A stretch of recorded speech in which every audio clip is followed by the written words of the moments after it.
heal our fate, undo everything that has been done, thereby giving Can't be. Not our son.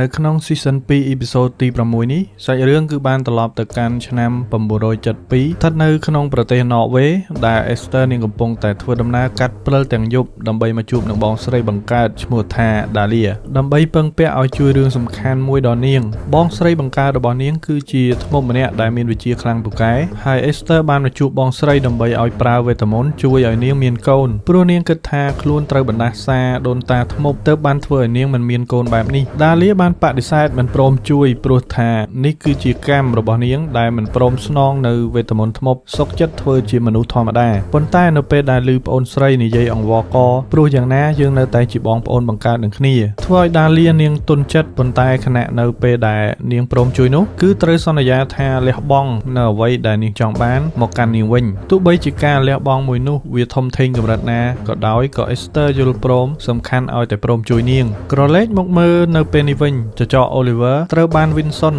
និង Esther ចាប់បានហើយក៏រកឃើញថាគេជារនុកក្នុងត្រូវដាក់ទោសដោយកំណត់ជីវិតរបស់គេរស់បានតែពាក់កណ្ដាលនៅយប់នេះប៉ុណ្ណោះហើយគេក៏បានបញ្ជាកូនចៅឲ្យយក Oliver នឹងទៅចងព្យួរទុកចោលនៅក្នុងជាបនដ្ឋានរបស់គេហើយក៏ដើម្បីធ្វើជាសារដាស់តឿនមួយទៅដល់ក្រុមចចកដែលបានតាំងខ្លួនជារនុកក្នុង Esther ក៏បានចូលទៅរក Elijah ហើយនាងក៏បានធ្វើពិធីដាក់មន្តគាថាទៅលើ Elijah ដោយយកកំបិតនឹងអាកសម្រក់ឈាមរបស់គេហើយនៅក្នុងគោលបំណងអីនោះក៏មិនទាន់ដឹងដែរមានតែទៅតាមដានបន្តទៀតចំណែក Nicholas នៅពេលនេះគេទៅតែមកចាត់ការទៅលើកូនចៅចចករបស់ Esther ហើយការងារបន្ទាប់គឺគេតាមរកបងប្រុស Elijah បន្តទៀត Haley នាងក៏បានសុំទៅជាមួយនឹងគេដែរប៉ុន្តែ Nicholas គេបានបដិសេធដោយសារតែគេខ្លាចម្ដាយរបស់ខ្លួនជាធ្មប់ម្នាក់ដែលមានឥទ្ធិពលខ្លាំងពូកែអាចយក Haley មកធ្វើជាចំណាត់ខ្មាំងជាហេតុគេមិនអាចជួយបងប្រុស Elijah ដូច្នេះគេមិនឲ្យ Haley ទៅជាមួយទេទុកឲ្យគេធ្វើការរឿងនេះម្នាក់ឯងបានហើយប្រសើរជាងនៅពេលដែល Nicholas បានបដិសេធបែបនេះ Haley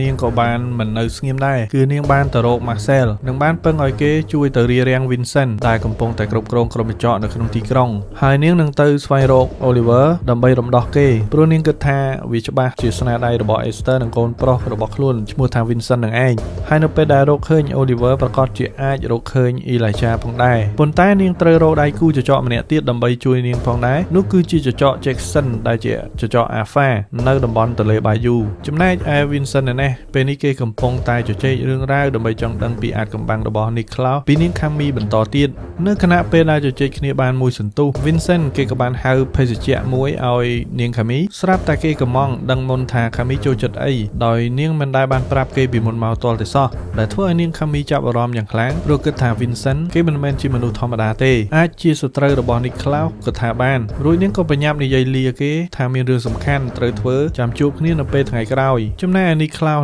នៅពេលនេះវិញគេបានមកទីតាំងភ្នូររបស់ម្ដាយខ្លួនដើម្បីកោះក្តាមឈូសយកចេញមកបំរុងទៅចាក់សាំងដុតគេធ្វើនេះគឺដើម្បីឲ្យ Esther បង្ហាញខ្លួនប៉ុន្តែនៅពេលនឹងដែរបែរជា Elijah ជាអ្នកបង្ហាញខ្លួនទៅវិញហើយតាមប៉ុណ្ណោះនៅពេលដែល Esther បានអាកបង្ហូរឈាមរបស់ Elijah ហ្នឹងគឺបានសូត្រវេទមន្តដាក់ហ្នឹងដើម្បីជប់រូបរាងកាយ Elijah ដើម្បីមកបំផន់ភ្នែករបស់ Nicholas ហ្នឹងឯងនៅពេលដែលឮ Elijah និយាយថាម្ដាយពួកគេចង់ជួបនិយាយគ្នានោះ Nicholas ដឹងភ្លាមប្រកាសច្បាស់ថានេះគ្រាន់តែជាការបំផន់ភ្នែករបស់ម្ដាយខ្លួនប៉ុណ្ណោះភ្លាមហ្នឹង Esther ក៏បានបង្ហាញខ្លួនដែលនាងស្ថិតនៅក្នុងរាងកាយធ្មប់ Lenore ហើយក៏បាននិយាយជាមួយនឹង Nicholas តទល់តែម្ដងនៅពេលដែល Esther បាននិយាយថានាងកំពុងតែចង់បង្ហាញឲ្យពួកគេដឹងនៅការពិតទាំងអស់ដែលពួកគេមិនធ្លាប់ដឹងពីមុនមកប៉ុន្តែ Nicholas ក៏បានបដិសេធនិងមិនចង់ស្ដាប់អ្វីទាំងអស់ព្រោះគេដឹងថាម្ដាយខ្លួនបានកុហករូបគេតាំងពីគេកើតមកម្លេះដែលរូបគេកើតមកទទួលបានបណ្ដាសាត្រូវរស់នៅជីវិតបែបនេះ Esther ក៏នៅតែព្យាយាមបញ្យល់ទៅ Nicholas ថានាងបានកុហកគេកាលពីអតីតកាលពិតមែនព្រោះតែភាពទន់ខ្សោយរបស់នាងប៉ុន្តែនាងត្រឡប់មកវិញលើកនេះក៏ដើម្បីជួយពួកគេ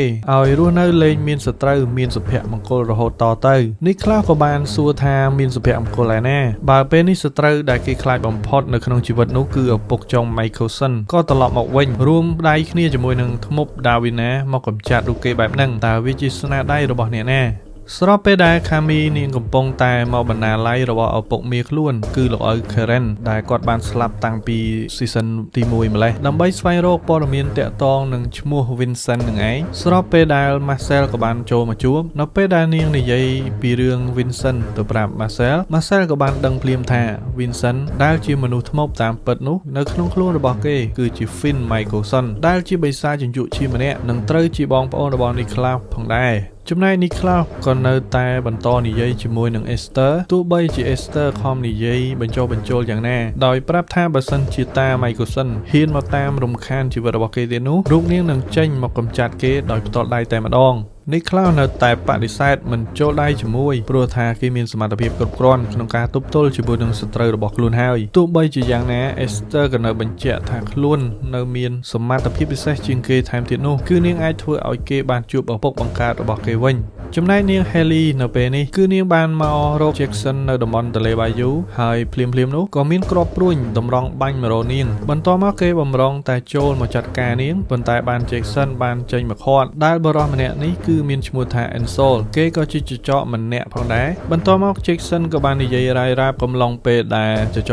Francesca គ្រប់គ្រងទីក្រុង New Orleans នៅពេលនោះនាងបានហៅរូបគេឲ្យចូលរួមជាមួយនឹងក្រុមរបស់នាងប៉ុន្តែគេបានបដិសេធហើយបន្ទាប់មកក៏ត្រូវនាងបញ្ជាឲ្យកូនចៅមកចាត់ការលើរូបគេបន្ទាប់ពីត្រូវរបួសនិងបានជាសះស្បើយវិញក៏បានប្រើជីវិតរស័តអណ្ដែតរហូតបានមកជួបនឹងចច Ansel ដែលជាចចមានវ័យចំណាស់ម្នាក់និងបានបង្ហាត់បង្រៀនអំពីចចសម័យមុននិងការប្រយុទ្ធបន្ទាប់មក Haley នាងក៏មិនបងអង្គយូរដែរក៏បបួលចច Jackson ឲ្យទៅជួយរំដោះចច Oliver ដែលត្រូវពូធ្មប់ចាប់យកទៅប៉ុន្តែ Jackson បានបដិសេធដោយគេខឹងទៅលើ Oliver ដែលបានក្បត់មកលើខ្លួននៅពេលនោះហើយ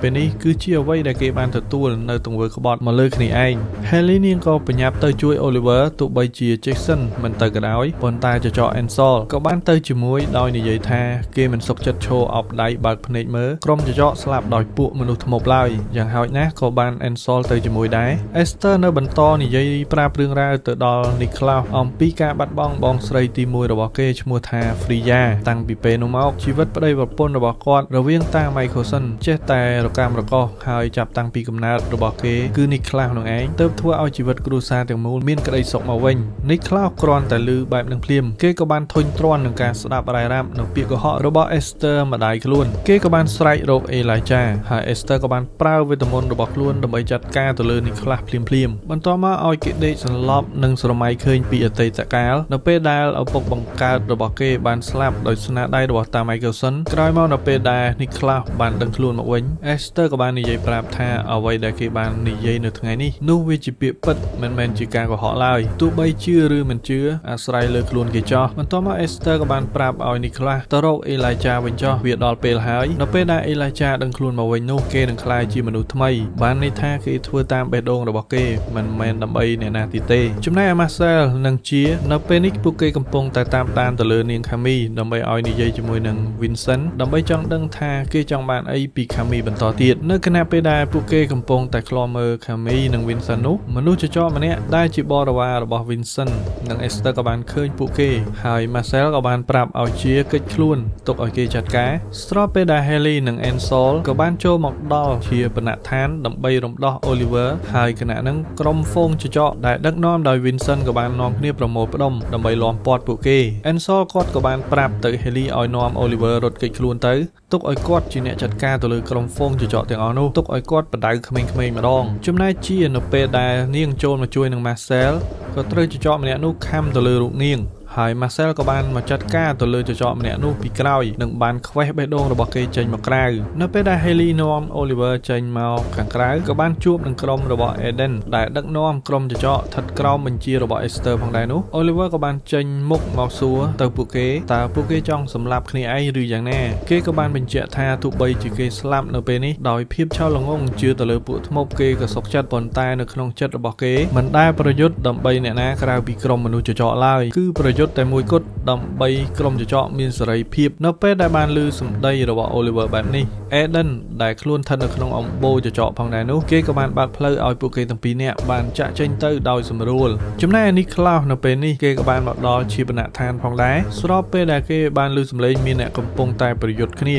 នៅពេលដែលគេចូលទៅចាត់ការផងដែរនោះស្រាប់តែភ្ញាក់ផ្អើលយ៉ាងខ្លាំងនៅពេលដែលឃើញមុខរបស់ Ensol ដែលដូចម្ដាយ Esther របស់គេបាននិយាយថាគេនឹងបានជួបឪពុកបង្កើតរបស់គេឆាប់ៗ Niklaus មិនជឿនឹងភ្នែកដែលគេបានឃើញដោយគិតថាវាគ្រាន់តែជាការបំភាន់ភ្នែករបស់ម្ដាយធ្មប់ខ្លួនប៉ុណ្ណោះដើម្បីធ្វើឲ្យគេឡប់ខួរហើយគេក៏បានស្រែកឲ្យម្ដាយ Esther បង្ហាញខ្លួនចេញមក Ensol គាត់ក៏បានបញ្ជាក់ថាគាត់គឺជាមនុស្សរស់ពិតប្រាកដមិនមែនជាការបំភាន់ភ្នែកអ្វីឡើយហើយគាត់ក៏បំរុងមកប៉ះមុខរបស់ Niklaus ព្រោះបែកពីកូនប្រុសរាប់រយឆ្នាំមកហើយតែ Niklaus ក៏បានចាប់ដៃរបស់គាត់និងនិយាយថាទោះបីជាឪពុកបង្កើតរបស់គេរស់ឡើងវិញនៅពេលនេះយ៉ាងណាក៏ដោយក៏វាគ្មានន័យអីសម្រាប់គេដែរយីបាទមិនដឹងថាតាំងពីក្មេងកន្លងមក Niklaus ធ្លាប់ឈឺចាប់រស់នៅកំព្រាឪពុកបែបណានោះទេបានជាគេមិនទទួលស្គាល់ឪពុកបង្កើតបែបហ្នឹងចំណែក Marcel ក៏បានយកជាមកព្យាបាលដោយឲ្យផឹកនៅឈាមរបស់ Niklaus ដើម្បីព្យាបាលមុខរបួសចចកខាំព្រោះមានតែឈាមរបស់ Niklaus ដែលជា